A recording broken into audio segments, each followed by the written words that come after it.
એનજીઓના નામે કરોડો રૂપિયાનું વિદેશી ફંડ લેવાના મામલે જે ગીવ ઇન્ડિયા ફાઉન્ડેશન છે તેના પર કેન્દ્ર સરકારના ગૃહ વિભાગે કાર્યવાહી હાથ ધરી છે ને જેમાંથી વિદેશથી આવતા નાણાંને લઈને ઓડિટ પણ કરવામાં આવ્યું છે.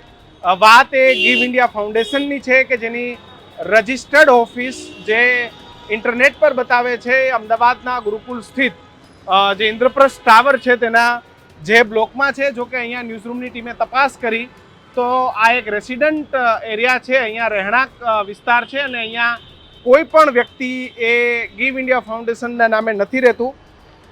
વાત જાણે એમ છે કે જે સચિન તેંડુલકર છે તેના સાસુ છે તેનું જે અમદાવાદ સ્થિત જે એનજીઓ છે તેનું ફોરેન્સિક ઓડિટ કરવામાં આવશે.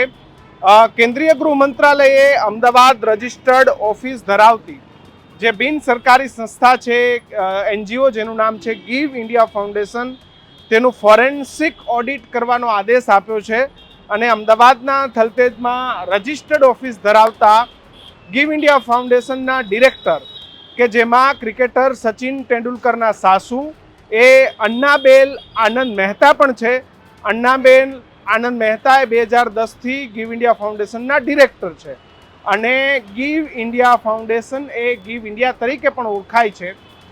ગૃહ મંત્રાલય દ્વારા ભાગ્યે જ કોઈ એનજીઓની ફોરેન્સિક ઓડિટનો આદેશ અપાતો હોય છે જેમાં ગીવ ઇન્ડિયા સામે આ પ્રકારના આદેશ અપાયા હોવાની વાત એ ધ્યાન પર આવી છે. ગૃહ મંત્રાલયે પોતાની રીતે પણ તપાસ કરી છે અને જેમાં ગંભીર પ્રકારની ફરિયાદો છે, ગંભીર પ્રકારની ફરિયાદો પણ થઈ હોવાની જે વાત છે એ વાત સામે આવી છે અને જે વિદેશથી મળતા જે નાણાં છે એ નાણાંનો ગેરકાયદેસર રીતે ઉપયોગ આ જે ગીવ ઇન્ડિયા ફાઉન્ડેશન છે તેની અંદર થતો હતો.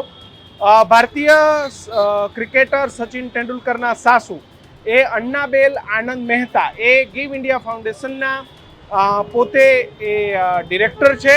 2010થી તેઓ ગીવ ઇન્ડિયા સાથે જોડાયેલા છે અને વિદેશથી જે નાણાં આવે છે એ નાણાંનો ફાઉન્ડેશનની અંદર જે ઉપયોગ થતો હતો એ ઉપયોગ યોગ્ય જગ્યાએ નહીં પરંતુ ખોટી જગ્યાએ ઉપયોગ થવાની વાત એ ગૃહ વિભાગના સામે આવી છે. ગૃહ વિભાગે 2 સીએ કંપની પણ નિમી છે અને આ સીએ કંપની દ્વારા ઓડિટ હાથ ધરવામાં આવશે અને જેની અંદર સચિન તેંડુલકરના સાસુ અન્નાબેન આનંદ મહેતા અને એનું જે એનજીઓ છે ભાગ્યે જ ગૃહ વિભાગ એ કોઈ એનજીઓ સામે આ પ્રકારનું જે ફોરેન્સિક ઓડિટ છે એના આદેશ આપતી હોય છે અને ગૃહ વિભાગે પોતાની રીતે પણ તપાસ કરી છે જેમાં કરોડો રૂપિયા જે વિદેશથી આવ્યા છે તેનો ગેરઉપયોગ કરવામાં આવ્યો છે. આ પૈસા એ ખોટી રીતે લાવવામાં આવ્યા છે એનો ઉપયોગ ખોટી રીતે થયો છે.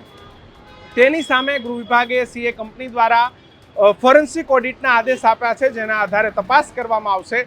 જ્યારે અમે ઇન્દ્રપ્રસ્થ ટાવરની જે બ્લોકની 704 નંબરની ઓફિસમાં ગયા ત્યાં તો કોઈ અનિતા મિહિર મહેતા અને જીએસટી વાળું બોર્ડ મારેલું છે. અહીંયા ગીવ ઇન્ડિયા ફાઉન્ડેશન કે ગીવ ફાઉન્ડેશનની કોઈ જ પ્રકારની ઓફિસ નથી. એ લોકોનો દાવો છે કે ઓફિસ બેંગ્લોરમાં શિફ્ટ થઈ ગઈ છે અને મુંબઈમાં એની એક ઓફિસ બતાવે છે પણ જે રજિસ્ટર્ડ ઓફિસ છે એ આજે પણ ઓનલાઈન અને ગીવ ઇન્ડિયાના રજિસ્ટર્ડ પેજ ઉપર અમદાવાદની જ બતાવે છે. જોકે અહીંયા કોઈ જ ઓફિસ નથી એટલે કે પાક્કા પાયે કોઈ કરોડો રૂપિયાના સેટિંગ માટે ખોટા એડ્રેસ અને ખોટી ઓફિસો બતાવવામાં આવી છે. જોકે આ તમામની વચ્ચે સચિન તેંડુલકરના સાસુ અન્નાબેન મહેતાનું નામ છે ત્યારે હવે તપાસ કેવી રીતે ચાલે છે એ જોવું રહ્યું. સમગ્ર મુદ્દાને લઈને જે એનજીઓ અને ફાઉન્ડેશનના નામે કરોડો રૂપિયાના ઉઘરાણા દેશની અંદર ચાલે છે એને લઈને તમારું શું કહેવું છે એ ખાસ કમેન્ટ બોક્સમાં લખજો. સેવાકીય પ્રવૃત્તિના નામે વિદેશથી અનેક લોકો, અનેક નામી અનામી ચહેરાઓ એ વિદેશથી કરોડો રૂપિયાનું ફંડ એ ગુજરાતમાં મગાવે છે, નાના મોટા કામ કરે છે ને પછી આ નાણાંનો દુરુપયોગ કરે છે. આ એક રેસિડેન્ટ એરિયાની ખોટું એડ્રેસ બતાવીને આખો જ જે કારસો છે રચવામાં આવ્યો છે તેને લઈને તમારું શું કહેવું છે એ ખાસ કમેન્ટ બોક્સમાં લખજો. અને કોણ કોણ એવા લોકો છે કે જે એનજીઓના નામે નાણાંઓ લઈ અને એનો દુરુપયોગ કરે છે એના નામ પણ ખબર હોય તો કમેન્ટ બોક્સમાં લખજો. જોતા રહેજો ન્યૂઝરૂમ. નમસ્કાર.